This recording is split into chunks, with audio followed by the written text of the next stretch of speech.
En el Ecuador de la Revolución Ciudadana, la propaganda ya no puede ocultar que el IES está más quebrado que nunca. ¿Cuánto dinero hay en cada fondo? Los fondos más grandes del IES son el de pensiones y el de salud. Hasta el 2015, el fondo de pensiones tenía, al menos contablemente, unos 16.000 millones de dólares. Aproximadamente la mitad de estos fondos fueron entregados por distintos directivos del IES al gobierno de Rafael Correa a cambio de bonos a plazo y con intereses. La otra mitad estaba en el BIES, en inversiones. El Fondo de Salud está quebrado. Deuda por prestaciones de salud a jubilados. Hasta la reforma de noviembre de 2010, la Ley de Seguridad Social decía expresamente que la atención médica de los jubilados sería pagada por el Estado de manera obligatoria. El fundamento de esta ley es que los aportes de los afiliados no alcanzan a cubrir más allá de las prestaciones de salud de ellos y de sus familias.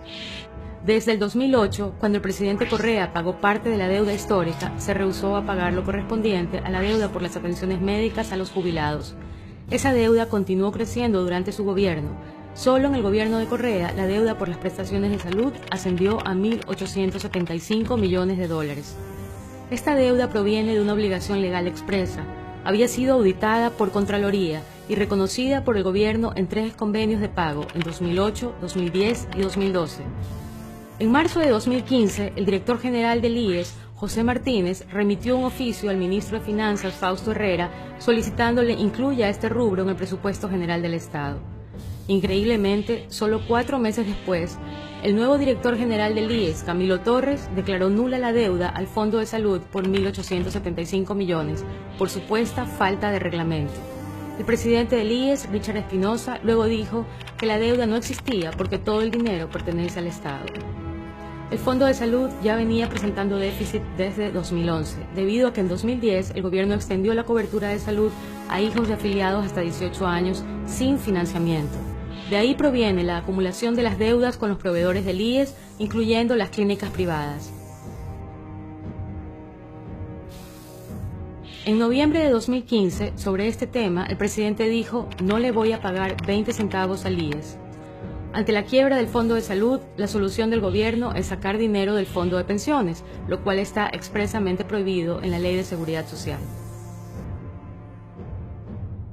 Lo grave de esto es que desde 2014 el IES no ha tenido suficientes ingresos para cubrir las pensiones.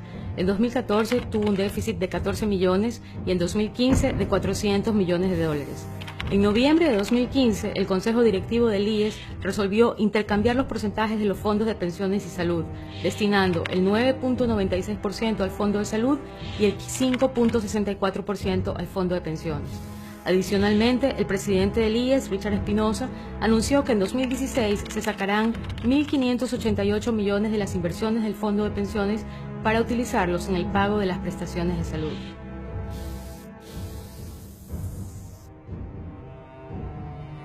¿Cómo se maneja el dinero de los afiliados?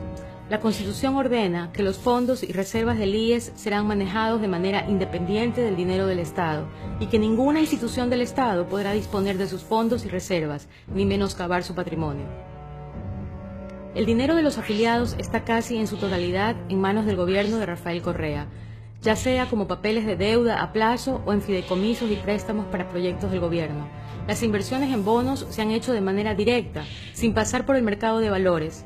Siendo el IES el único comprador de estos bonos, no se puede saber si el IES hizo un buen negocio, pues la motivación de compra no fue económica, sino política. Sobre los 8.000 millones de dólares en bonos del Estado que el IES compró, a finales de 2015, Rafael Correa la calificó como una deuda ficticia porque es nuestra propia plata. Otros hitos de la Revolución Ciudadana respecto del IES. FCPC. En septiembre de 2014, la Asamblea aprobó una ley que traspasó los fondos complementarios previsionales cerrados, FCPC, a la administración del BIES. Dentro de los 61 FCPC estaba el Fondo del Magisterio, que tenía más de 420 millones de fondos privados de 110.000 maestros. Esta ley violó el derecho a la propiedad privada. Tope a las utilidades. En 2015 se puso tope a las utilidades de los trabajadores de empresas de comunicación, supuestamente para financiar el seguro de las trabajadoras del hogar. En la Constitución se establece que esa prestación debía ser financiada por el Estado. Fondos de reserva. En enero de 2016, muchos afiliados empezaron a notar que el saldo de sus fondos de reserva había disminuido sin ninguna explicación. Ante las quejas, el presidente del IES, Richard Espinosa, adujo que por un error informático desde el 2010 se habían estado calculando mal los intereses de estos fondos. Muchos afiliados vieron sus fondos de reserva disminuidos casi a la mitad, sin que nadie se responsabilice. Los fondos de pensiones en Latinoamérica. En Chile, los fondos de pensiones representan el 60% del PIB. En México, Colombia y Perú, aproximadamente el 20%. En Ecuador, hasta el 2015, era del 9%, hasta antes de sacar de ahí para cubrir el déficit de salud. Hoy está cerca del 7%.